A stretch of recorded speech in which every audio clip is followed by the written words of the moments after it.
The April sun, a cold and indifferent observer, bore witness to the unfolding drama east of Berlin. The year, 1945.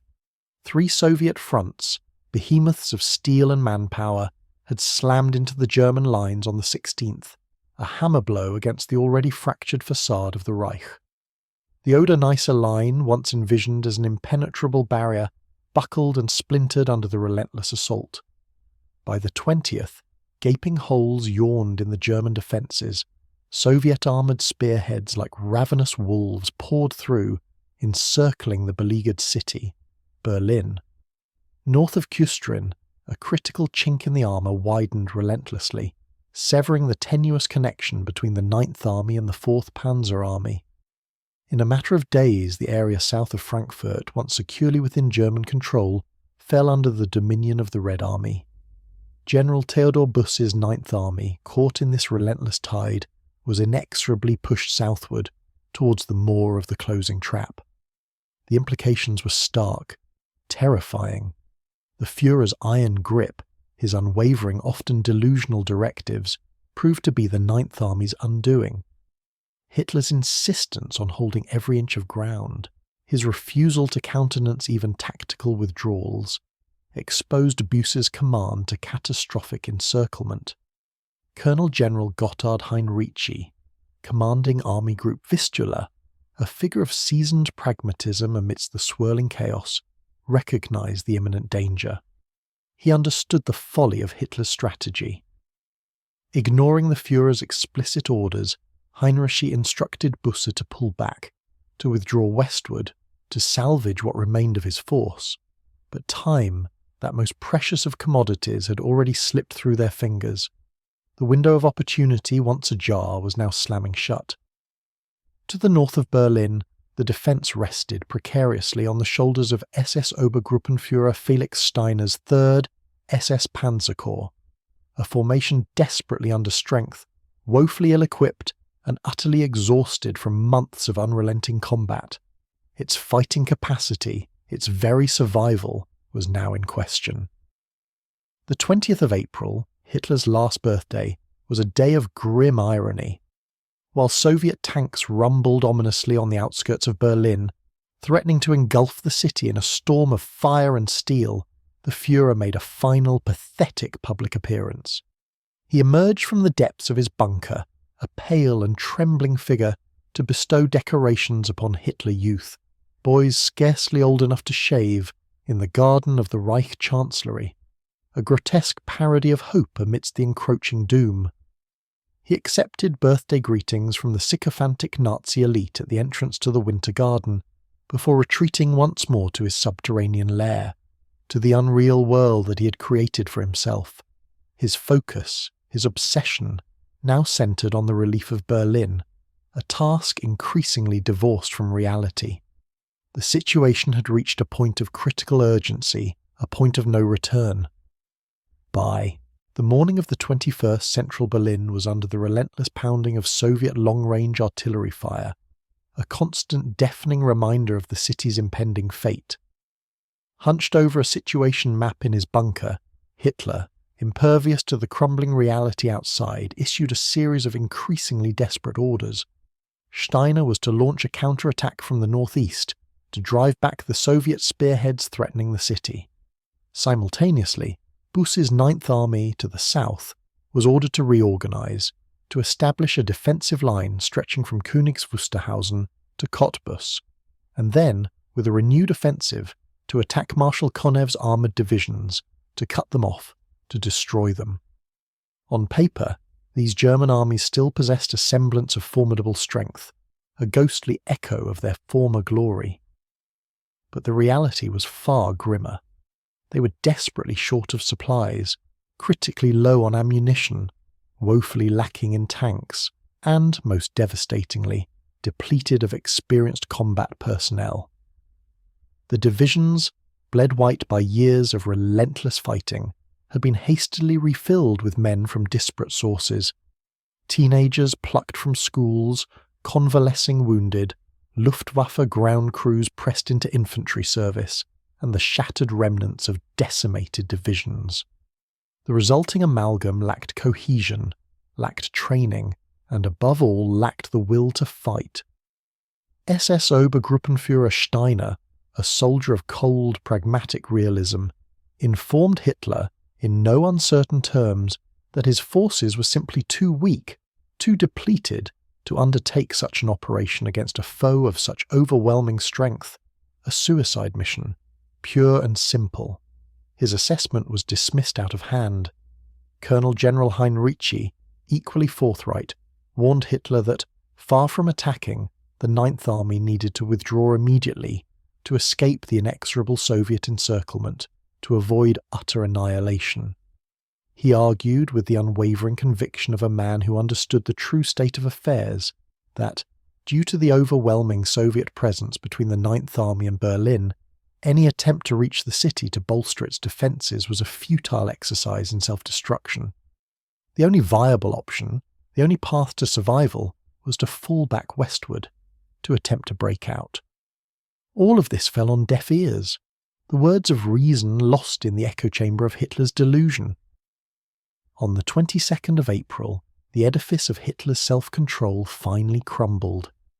During the afternoon situation conference in his bunker, beneath the Reich Chancellery, he suffered what amounted to a complete nervous breakdown, a torrent of rage and despair unleashed when he was informed that Steiner had failed to launch his counterattack. The news shattered his carefully constructed fantasy, exposing the stark, unpalatable truth of Germany's impending defeat. In a desperate attempt to raise Hitler's flagging spirits, Colonel General Alfred Jodl, the Wehrmacht Chief of Staff, offered a glimmer of hope, a potential deus ex machina. He suggested that General Wenck's 12th Army, facing the Americans on the Elbe River west of Berlin, could be turned around, redirected eastward, and used to relieve the 9th Army. Together, these two forces could then break through the Soviet lines and relieve Berlin, a desperate gamble, predicated on wishful thinking rather than strategic reality. The fate of the 9th Army, and perhaps the fate of Berlin itself, hung precariously in the balance. The desperate plan to relieve Berlin, hatched in the claustrophobic confines of Hitler's bunker, was a testament to the Führer's detachment from reality, a strategic fantasy divorced from the brutal realities on the ground. Wenck's 12th Army, a force already stretched thin holding the line against the advancing Americans, was now tasked with the seemingly impossible mission of turning eastward, breaking through the Soviet encirclement and linking up with the beleaguered 9th Army. My earlier account detailed Wenck's subsequent actions, his eventual decision to disregard Hitler's increasingly insane orders, and his focus instead on creating an escape corridor for the surrounded 9th Army, a pathway through the Soviet lines to the relative safety of the 12th Army's positions, and ultimately to surrender to the Americans on the Elbe River. For the soldiers of the 9th Army, trapped in the ever-tightening Soviet noose, the prospect of breaking out westward towards the 12th Army represented their best, perhaps their only, chance of avoiding Soviet captivity. It was a gamble fraught with peril, a desperate roll of the dice, but it offered a sliver of hope amidst the encroaching darkness. General Busse, a seasoned commander burdened with the impossible task of executing Hitler's delusional orders while simultaneously safeguarding the lives of his men, understood the grim reality. The only viable course of action was to break out westward, to punch through the strong Soviet forces surrounding them, to reach Wenck's advancing army. To this end, he ordered the creation of ad hoc battle groups, Kampfgruppen, cobbled together from the remnants of his shattered divisions, tasked with the desperate mission of forging a path to freedom.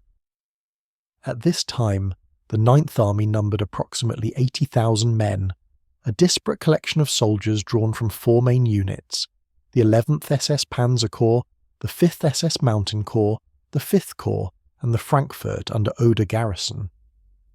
Among this number, a significant proportion were raw recruits, inexperienced teenagers, and wounded soldiers barely fit for combat, a far cry from the elite fighting force they once had been. Their armoured strength was equally depleted. A mere 79 tanks remained operational, a paltry force compared to the overwhelming Soviet armour facing them.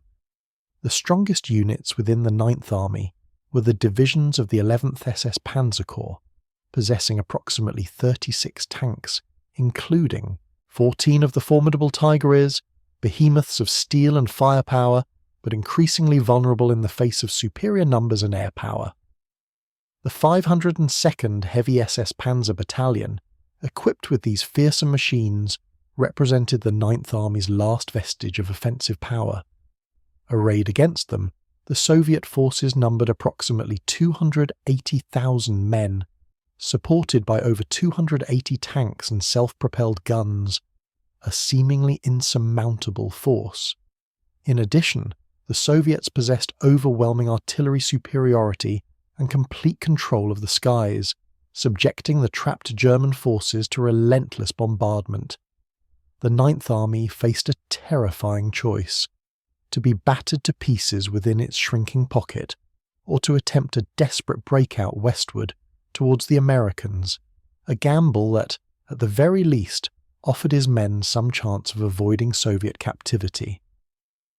General Busse, with a heavy heart, chose the latter option.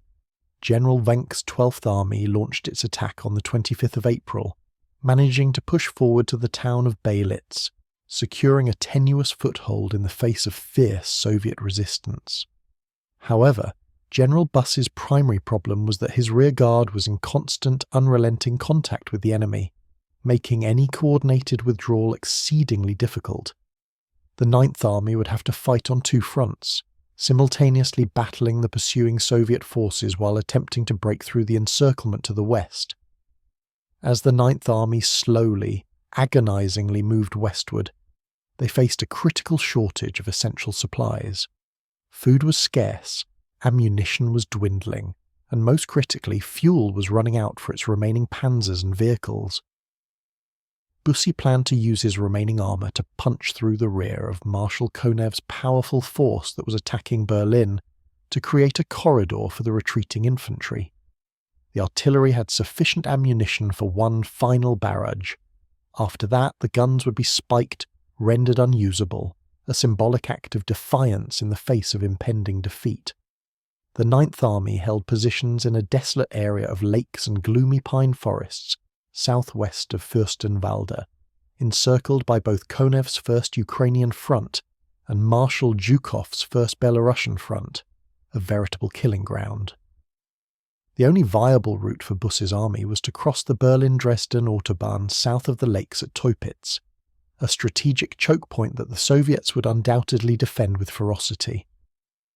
On the 25th of April, Konev, anticipating the German move, rushed reinforcements to block this obvious escape route, occupying the surrounding forests and turning the area into a heavily fortified zone. However, the Soviet line was not entirely consistent. A gap existed near the town of Baruth, a potential weak point in the encirclement. This small chink offered a glimmer of hope, a potential lifeline for the trapped Ninth Army. The first breakout attempt by the Ninth Army was meticulously timed to coincide with the 12th Army's offensive eastward, a coordinated effort to punch a hole in the Soviet encirclement and create a corridor for escape.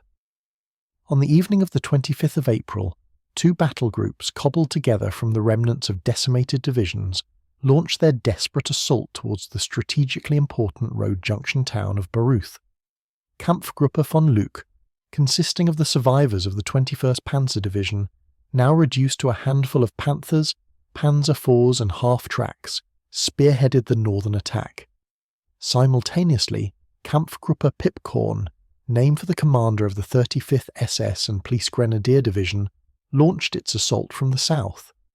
Part of this force managed to penetrate through the gap between the two Soviet armies, crossing the Reichsstrasse 96, a critical artery of supply, and reaching the Baruth-Sarsen Road, one of the main supply routes for the Soviet forces fighting in Berlin.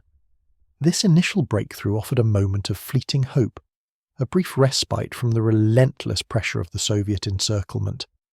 However, the Soviet response was swift and brutal. The 50th and 96th Guards Rifle Divisions, elite formations of the Red Army, launched a ferocious counterattack, attempting to isolate and destroy the German vanguard that had managed to cross the Autobahn. The vanguard, consisting of exhausted and ill-equipped soldiers, found themselves embroiled in a desperate struggle for survival, fighting against overwhelming odds. The situation for the German forces took a turn for the worse when a Luftwaffe Fiesler Storch air reconnaissance aircraft spotted the Breakout group and reported its westward movement to the Führerbunker in Berlin. Hitler, enraged by what he perceived as blatant disobedience, realized that Busse was disregarding his orders and simply heading west, abandoning the defense of Berlin. Frantic signals were sent to the Ninth Army, ordering them to turn around and head towards Berlin, but Busse, fully aware of the futility of such an order, chose to ignore them, focusing instead on the survival of his men. He did not acknowledge receipt of the messages, nor did he reply, his silence a clear indication of his defiance. On the 27th of April, the Ninth Army resumed its attacks, launching a renewed offensive along two separate routes, attempting to widen the corridor and secure a more defensible position. In the north, a German Kampfgruppe pushed on from Trupitz, attempting to break through the Soviet defences. In the south, another force approached Baruth, seeking to reinforce the initial breakthrough and consolidate their gains. The Northern Attack Force, utilising what remained of its heavy tanks, smashed into the 54th Guards Rifle Division, inflicting heavy casualties and capturing the town of Zechemsee, managing to encircle part of the Soviet 160th Rifle Regiment.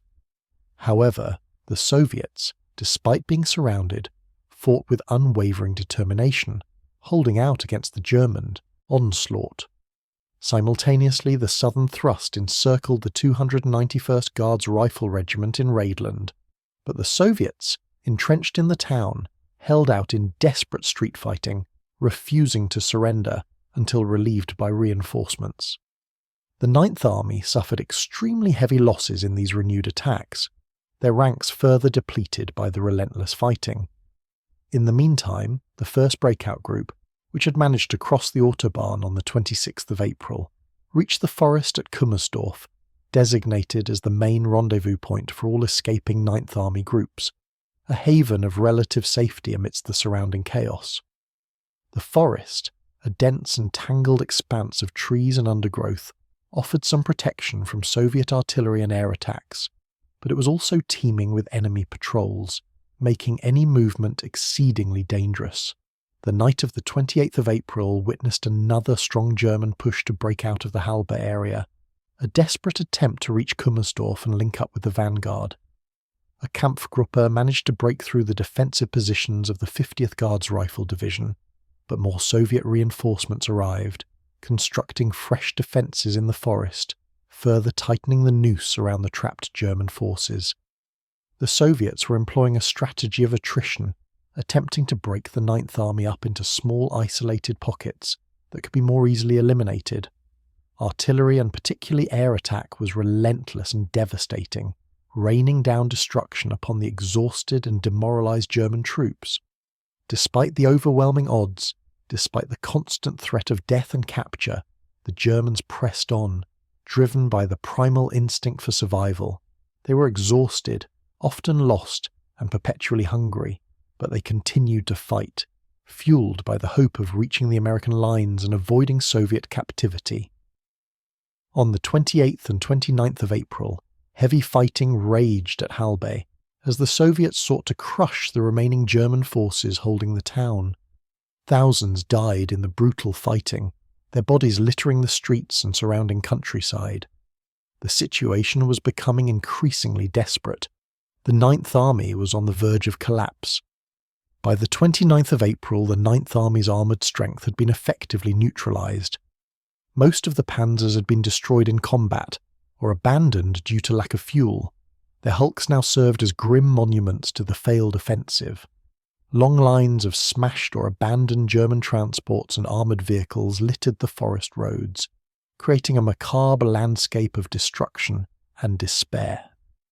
Everywhere, the corpses of German soldiers and civilians lay scattered, a testament to the horrific cost of the battle. at least 30,000 Ninth Army soldiers died in the Halbe forest battles, their lives sacrificed in a desperate attempt to escape the Soviet encirclement. The civilian death toll remains unknown, but it is estimated that perhaps as many as 10,000 civilians perished alongside the soldiers, caught in the crossfire of the relentless fighting. Over 20,000 Red Army soldiers were killed as well, a testament to the fierce resistance put up by the German forces. Thousands more surrendered, their will to fight finally broken by the overwhelming odds and the relentless brutality of the battle. However, against all the odds, against the seemingly insurmountable obstacles, the German vanguard, a collection of battered and exhausted soldiers, managed to link up with the 12th Army, which was still holding on to its hard-won positions at Belitz. This link-up represented a moment of triumph amidst the surrounding chaos, a beacon of hope for the survivors of the 9th Army. Over a few days, some 25,000 members of the 9th Army and a few thousand civilians passed into the 12th Army sector, seeking refuge and escape from the Soviet advance.